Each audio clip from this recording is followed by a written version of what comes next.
사도행전 제15장 12절부터 21절 말씀입니다. 사도행전 제15장 12절부터 21절까지 말씀 찾으셨으면 우리 함께 읽습니다. 시작. 온 무리가 가만히 있어 바나바와 바울이 하나님께서 자기들로 말미암아 이방인 중에서 행하신 표적과 기사에 관하여 말하는 것을 듣더니 말을 마침에 야고보가 대답하여 이르되 형제들아 내 말을 들으라. 하나님이 처음으로 이방인 중에서 자기 이름을 위할 백성을 취하시려고 그들을 돌보신 것을 시므온이 말하였으니 선지자들의 말씀이 이와 일치하도다. 기록된 바 이후에 내가 돌아와서 다윗의 무너진 장막을 다시 지으며 또 그 허물어진 것을 다시 지어 일으키리니 이는 그 남은 사람들과 내 이름으로 일컬음을 받는 모든 이방인들로 주를 찾게 하려 함이라 하셨으니 즉 예로부터 이것을 알게 하시는 주의 말씀이라 함과 같으니라. 그러므로 내 의견에는 이방인 중에서 하나님께로 돌아오는 자들을 괴롭게 하지 말고 다만 우상의 더러운 것과 음행과 목매어 죽인 것과 피를 멀리하라고 편지하는 것이 옳으니 이는 예로부터 각 성에서 모세를 전하는 자가 있어 안식일마다 회당에서 그 글을 읽음이라 하더라. 아멘. 우리 먼저 기도하겠습니다.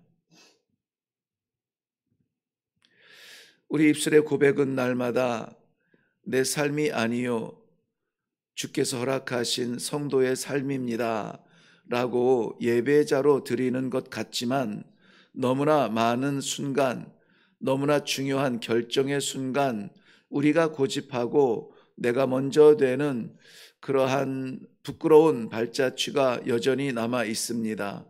오늘 이 하루 하나님께서 부르신 주님의 백성들, 우리의 고백대로 주님께서 허락하신 성도의 삶을 살기를 원합니다.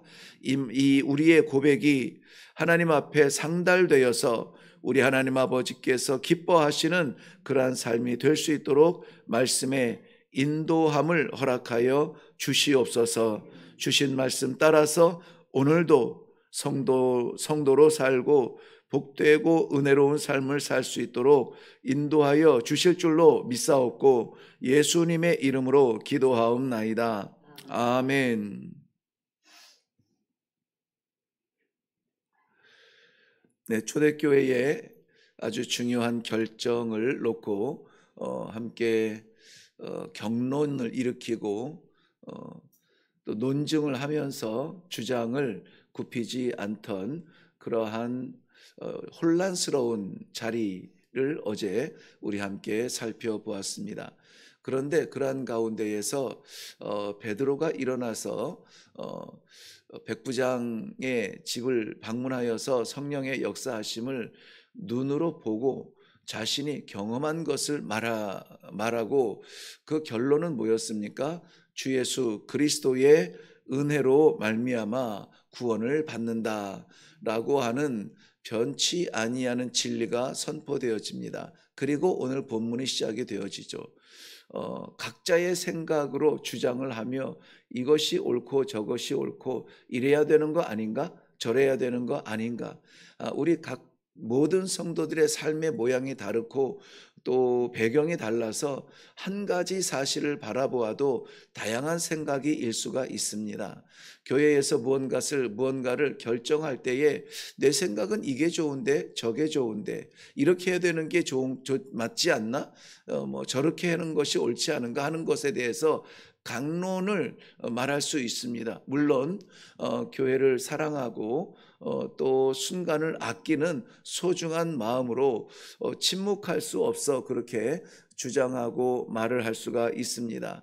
그런데 어쨌든지 그 다양한 생각들과 삶의 결정들이 예수 그리스도의 은혜의 구원 앞에서는 모두 다 오늘 본문을 이렇게 시작하죠.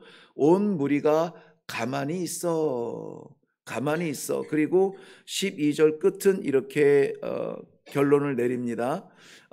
표적과 기사에 관하여 말하는 것을 듣더니, 이 세 가지 중요한 관계들이 연결이 되어져요.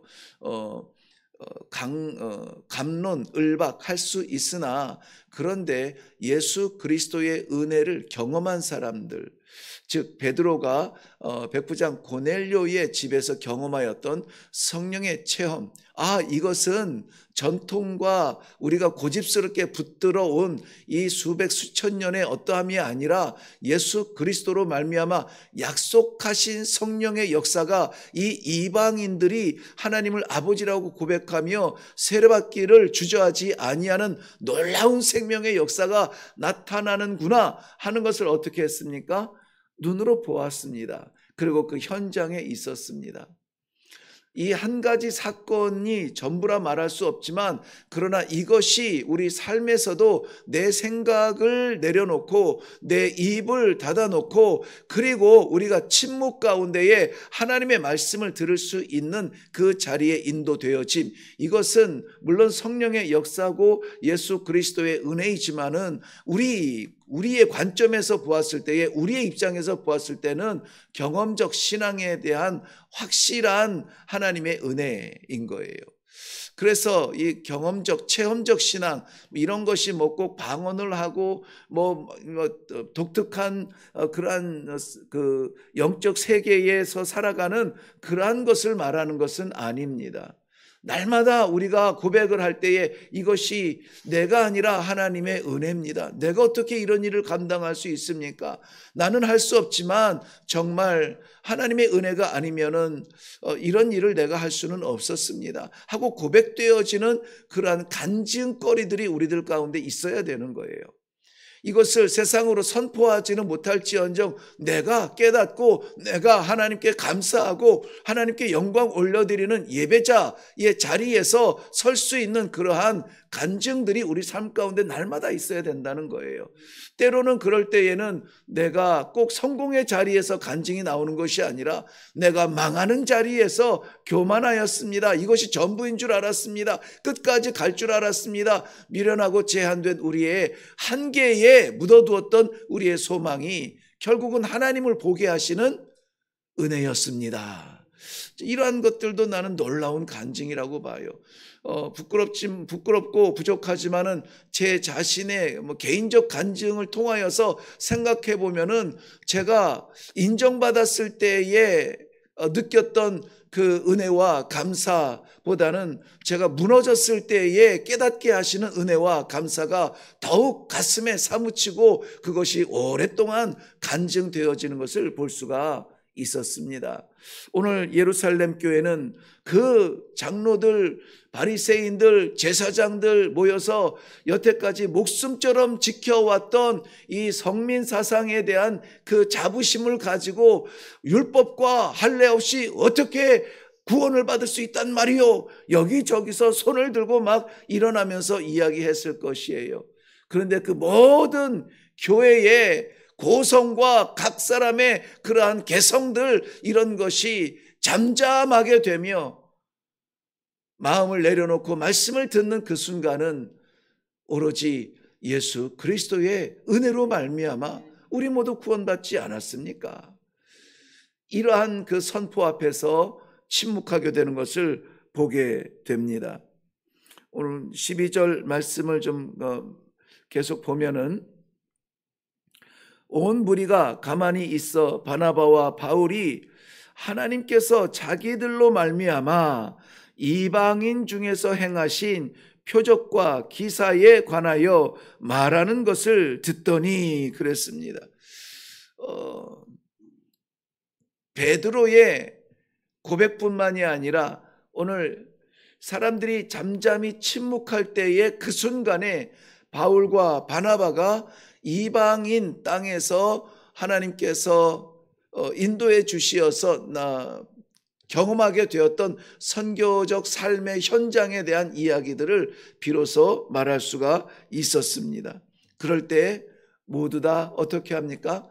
가만히 그 말을 듣습니다. 사람의 말이 멈추어질 때 하나님의 섬세하신 말씀이 들어오게 됩니다.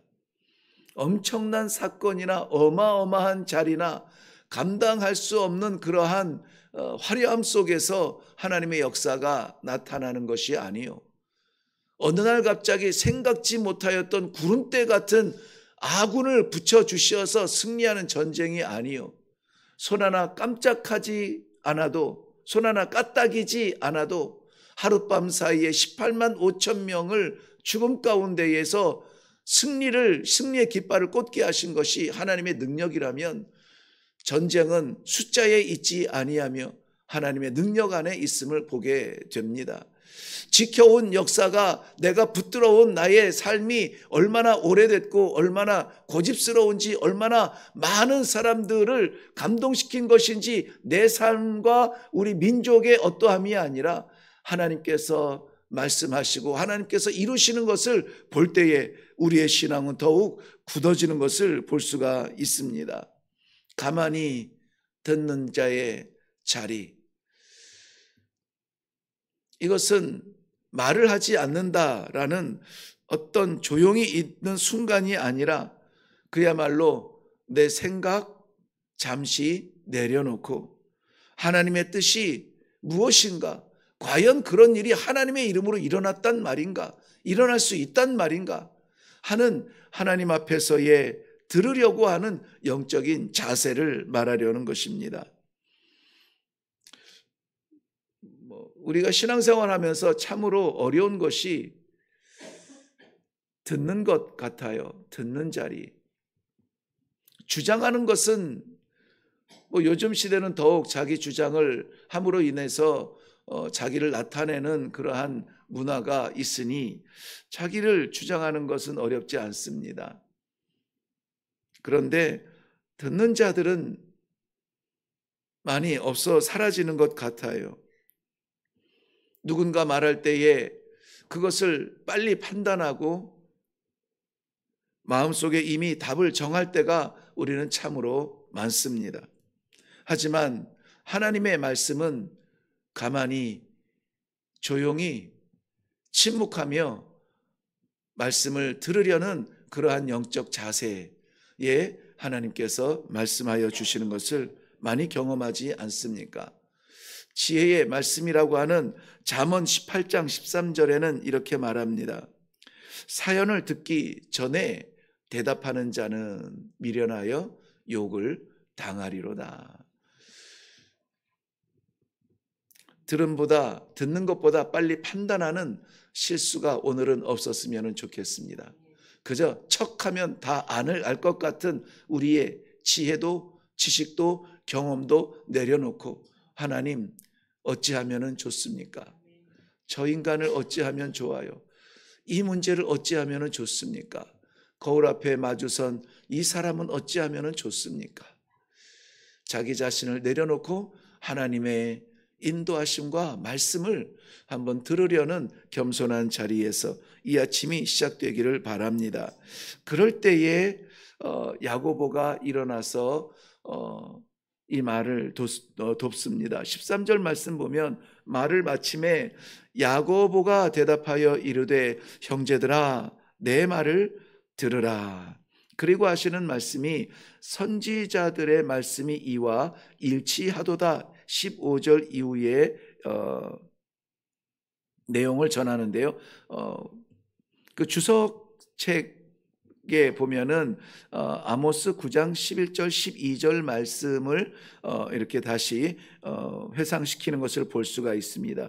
그 말씀은 뭐냐면은 이후에 내가 돌아와서 다윗의 무너진 장막을 다시 지으며, 다윗의 장막이 어떻게 됐다고요? 무너졌다는 겁니다. 다윗의 장막은 무너지면 안 됩니다. 왜냐하면 다윗의 장막은 하나님께서 약속하신 장막이에요.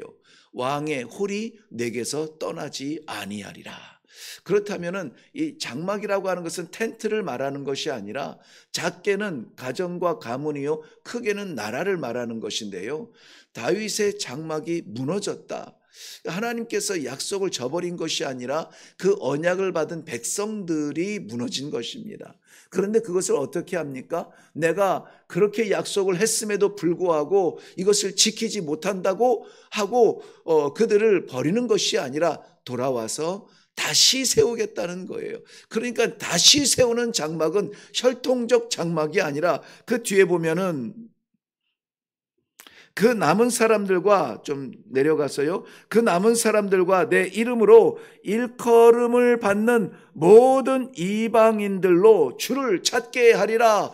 찾는다, 바라본다, 향한다, 주를 바라보게 하리라. 여기서 말하는 이 주라는 것은 예수 그리스도. 다윗의 혈통적 후손으로 왔으나 그러나 다윗마저도 주라고 부를 수밖에 없었던 살아계신 삼위일체 하나님이신 구세주 예수 그리스도를 말하고 있는데요. 이 땅의 모든 민족이 예수 그리스도를 주라 바라보는 이 새로운 다윗의 장막이 세워지는데 이 장막은 무너지지 아니할 영원한 장막을 예수 그리스도의 십자가 보혈로 말미암아 바라보며 믿고 고백하는 모든 심령이 구원을 받으리라고 하는 새로운 세계를 선포하고 있는 것입니다. 이것이 이 말씀의 이루어짐이 야고보의 기억에 남는 것이 아니라 이 약속의 말씀이 어떻다고요? 바로 주의 말씀과 같다는 거예요. 주께서 말씀하신 대로 이루어진다는 거예요. 주께서 말씀하신 그 역사가 오늘 사랑하는 성도 여러분들의 삶 가운데에 그대로 이루어지기를 주님의 이름으로 축원합니다. 주의 말씀이 이루어집니다. 우리의 생각은 뜻대로 되지 않아요. 사는 게 그렇지 뜻대로 되는 게 어디 있어. 마음에는 원함이 있고 바람이 있고 간절함이 있지만은 그대로 되는 것 인생 아니지 않습니까? 그러므로 말미암아 오늘 우리 삶 가운데 무엇보다 지혜로운 것은 반드시 나타나는 것, 주의 말씀 그대로 되려면은 어떻게 해야 될까요? 내가 판단하지 아니하고 내가 말하지 아니하고 변함없으신 살아계신 하나님 아버지의 말씀이 나를 지배하고 말씀대로 이루어지이다. 아버지 앞에 우리의 삶을 내려놓고 겸손하여 이것은 무너지는 게 아닙니다. 우리가 하나님 아버지 앞에 내 생각을 내려놓고 내 입술을 닫고 침묵하며 하나님의 말씀을 받는 것은 내가 무너지는 것이 아니라 하나님께서 나를 세우시는 놀라운 은혜의 자리라는 것을 믿음의 사람들은 다 압니다. 그래서 어렵지 않습니다. 나를 내려놓는 것이 어렵지 않아요. 그런데 하나님을 향한 이 믿음이 나를 붙잡지 아니하고 하나님을 아버지라 부를 수 없는 사람은 자기 자신을 내려놓을 수가 없습니다. 왜? 나를 내려놓으면 내가 무너지는데요. 두려운데요. 나 없으면 어떻게 합니까? 망합니다. 그래서 내려놓지 못합니다. 그러므로 오늘 우리가 정말 하나님 아버지 앞에서 우리의 자신을 내려놓고 내 뜻이 아니라 아버지의 뜻을 이루기 위하여서 나를 사용하여 주옵소서. 야고보는 그 이야기를 하는 겁니다.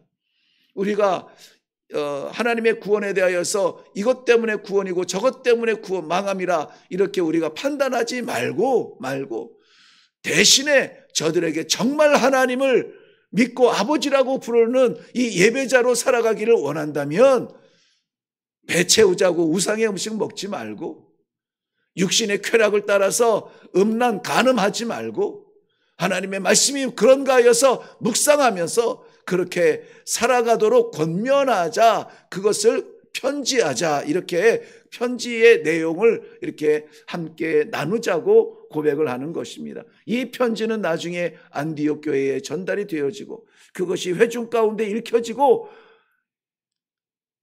유대인들이 자기들의 정체성을 내려놓고 하나님의 뜻을 구하며 정말 예수 그리스도의 은혜로 말미암아 누구라도 구원을 받을 수 있다면, 그렇다면은 우리가 그렇게 쓰임 받는 것이 합당하도다 하는 이러한 내려놓는 자리에서 저들이 믿음 안에 하나가 되어지는 아름다운 모습을 보게 됩니다. 그제서야 비로소 내 울타리가 무너지고 우리 가정의 울타리를 뛰어넘어서 마태복음 24장 14절 말씀하신 것처럼 이 천국 복음이 모든 민족에게 증언되기 위하여 땅끝까지 전파되어야 하리니 그제야 끝이 오리라. 예수 그리스도의 재림이 나타날 수 있는 우리 소망의 끝이 나타나는 그 자리, 내가 낮아지고 아버지의 말씀을 붙들며 말씀하신 대로 해봅시다 결단하면서 나아가는 그 자리에서 일어난다는 놀라운 약속의 말씀을 우리는 같이 보고 있습니다. 사랑하는 성도 여러분, 우리가 할 말이 많고 구할 것이 많이 있지만 오늘 아버지의 말씀을 받는 자리에서 겸손히 마음을 열 수 있기를 바랍니다. 또 우리는 허락하여 주신 이 복음, 구원의 생명의 말씀을 이 간직하는 것으로 만족하지 아니하며 어떻게 해서든지 이 땅의 모든 민족에게 증거될 수 있도록 전파하는 일에 도움이 되도록 우리를 사용하여 주시옵소서. 드려지는 헌신의 기도가 있어야 되겠습니다. 마지막으로 우리가 섬기는 모든 교회들이 채워지는 교회가 아니라 나누어주고 베풀어주고 복음의 선포를 나타내는 그러한 복음의 문을 여는 교회가 될 수 있도록 다시 한번 우리 기도해야 되겠습니다. 기도하겠습니다. 아버지 감사합니다. 하나님께서 부르신 귀한 기도의 종들, 인생의 답답함과 어려움과 고난과 고통 중에서 하소연할 곳 없고 우리 아버지 붙들고 한번 기도하려고 올라왔으나 아버지, 우리의 문제는 이 인생의 문제가 아니라 우리 하나님께서 우리에게 허락하여 주신 이 영원한 생명에 대한 확신의 부족함이 아버지 저희들의 가장 심각한 문제인 줄로 깨닫고 다시 한번 이 하루를 내려놓습니다. 다시 한번 아버지 말씀을 사모합니다. 아버지, 우리가 입술을 열어서 설왕 설레 아버지 우리의 하소연을 나타내는 자리가 아니라 말씀하여 주옵소서, 주의 언약을 허락하여 주옵소서, 따르며 순종하여 이루어지겠나이다. 아버지 소망을 가지고 기도하는 자리가 되게 하여 주시옵소서. 오늘도 허락하여 주신 귀한 하루 주님께서 역사하여 주실 줄로 믿사옵고 예수님의 이름으로 기도하옵나이다. 아멘. 네, 오늘 우리가 말씀할 때에 다른 기도의 제목들이 있겠지만 먼저 말씀에 근거해서 이렇게 먼저 기도하면 좋겠습니다. 아버지 말씀 앞에 조용히 듣는 믿음의 귀를 열어 주시옵소서. 듣게 하여 주옵소서. 무엇을 말씀하신 것입니까? 하고 듣는 귀를, 믿음의 귀를 허락하여 주옵소서. 그리고 오늘 이 야고보의 그 마음처럼 이 우리들에게 허락하여 주신 예수 그리스도의 은혜로 말미암아 구원을 받는다는 이 천국 복음이 모든 민족과 우리 당대에 꽉 막혀 있는 단절된 다음 세대의 말씀이 전달될 수 있도록 기회를 허락하여 주시옵소서. 또 하나 마지막으로 교회가 복음이 채워지는 자리가 아니라 복음이 흘러 넘치는 그러한 자리가 될 수 있도록 쓰임받는 교회가 되게 하여 주시옵소서. 우리 먼저 기도하시고 그리고 각자의 기도의 제목으로 내려갈 수 있기를 바랍니다. 다 같이 기도하겠습니다.